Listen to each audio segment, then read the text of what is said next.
Selamat pagi Bapak Ibu Saudara-saudara. Jumpa lagi dalam doa pagi online hari Selasa tanggal 8 Oktober 2024. Sebelum kita beraktivitas, mari kita datang dalam doa. Kita mohon penerangan Roh Kudus bagi sabda Tuhan yang akan kita baca dan renungkan. Kita berdoa.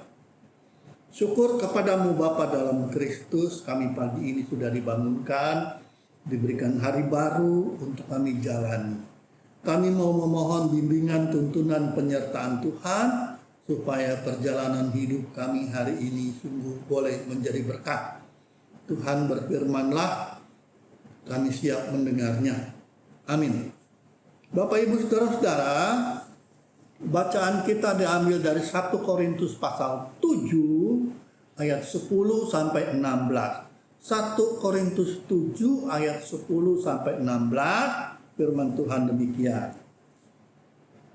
Kepada orang-orang yang telah kawin, bukan aku, tetapi Tuhan perintahkan supaya seorang istri jangan bercerai dari suaminya. Jikalau ia bercerai, ia harus tetap hidup tanpa suami atau berdamai dengan suaminya. Dan seorang suami janganlah menceraikan istrinya. Kepada orang-orang lain aku, bukan Tuhan, katakan. Kalau ada seorang saudara beristrikan seorang yang tidak beriman dan perempuan itu mau hidup bersama dengan dia, janganlah saudara itu menceraikan dia. Kalau ada seorang istri bersuamikan seorang yang tidak beriman dan laki-laki itu mau hidup bersama dia, janganlah ia menceraikan laki-laki itu. Karena suami yang tidak beriman dikuduskan oleh istrinya, dan istri yang tidak beriman dikuduskan oleh suaminya. Andai kata tidak demikian, tentu anak-anakmu adalah anak-anak cemar. Tetapi sekarang mereka adalah anak-anak kudus. Namun kalau orang yang tidak beriman itu mau bercerai, biarlah ia bercerai. Dalam hal demikian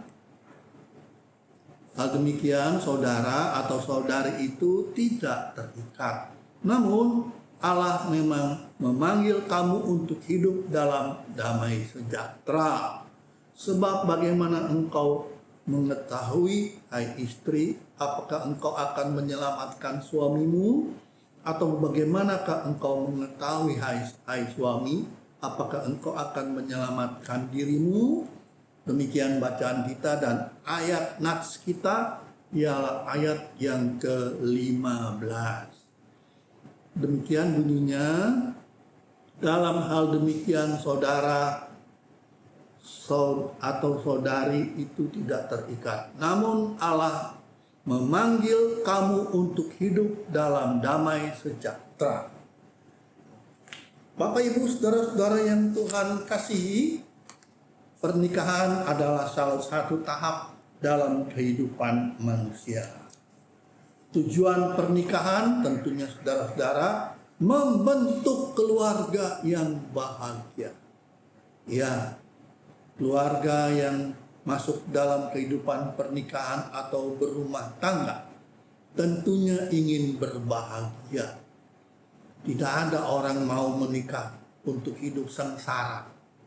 Tetapi saudara-saudara, bagaimana kebahagiaan itu dapat diwujudkan? Bagaimana kita dapat mengusahakannya?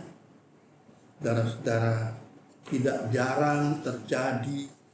Awalnya memang terlihat pasangan itu terlihat bahagia, terlihat harmonis.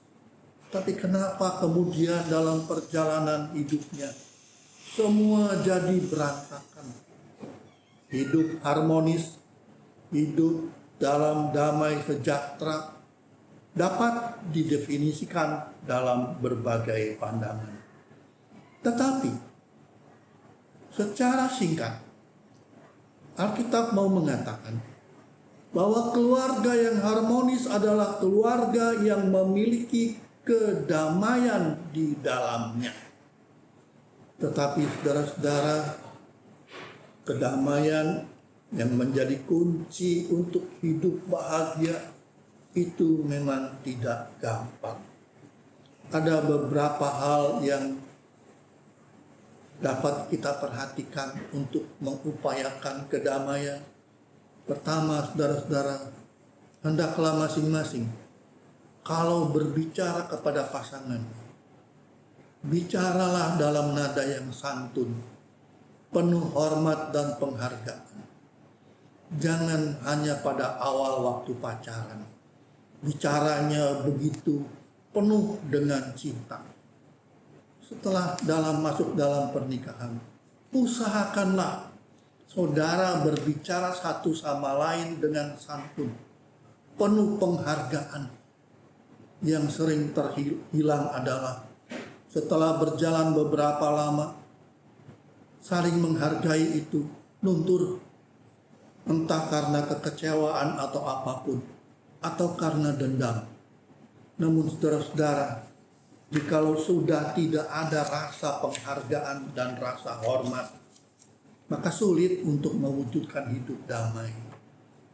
Belajarlah memaafkan, belajarlah hidup dalam kesabaran.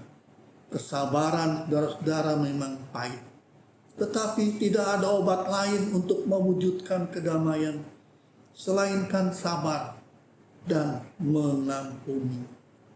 Resep utama dalam kedamaian dan menciptakan keluarga harmonis bukan kita menuntut, tapi kitalah yang mengusahakannya.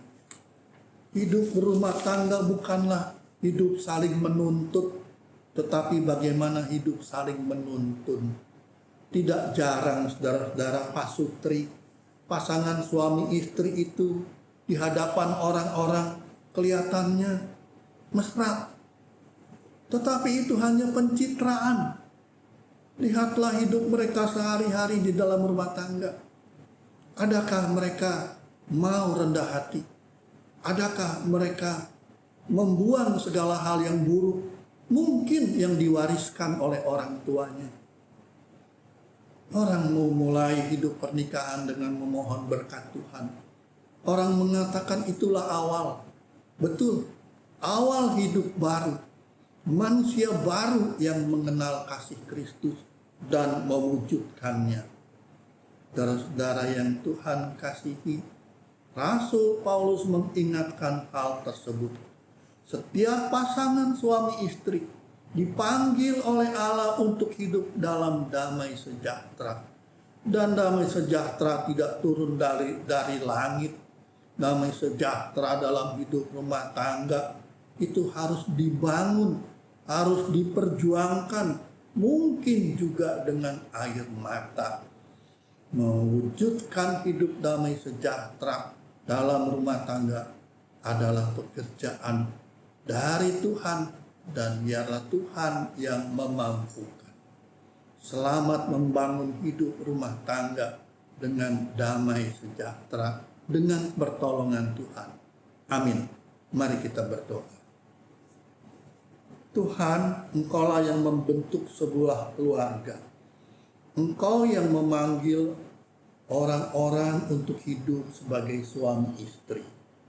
Pastilah setiap orang mendambakan hidup bahagia, hidup harmonis. Dan Tuhan pun berfirman lewat Rasul Paulus supaya mengupayakan damai sejahtera.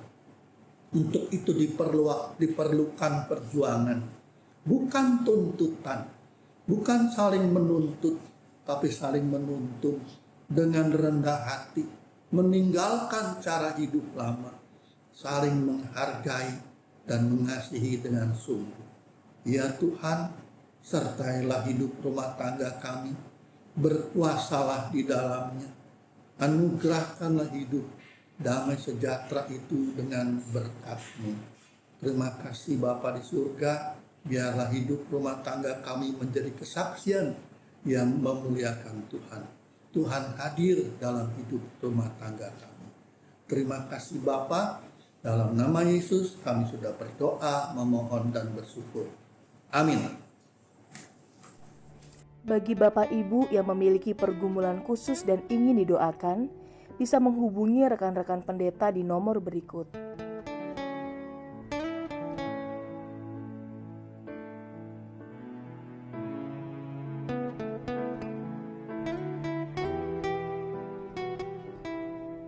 Tuhan Yesus memberkati.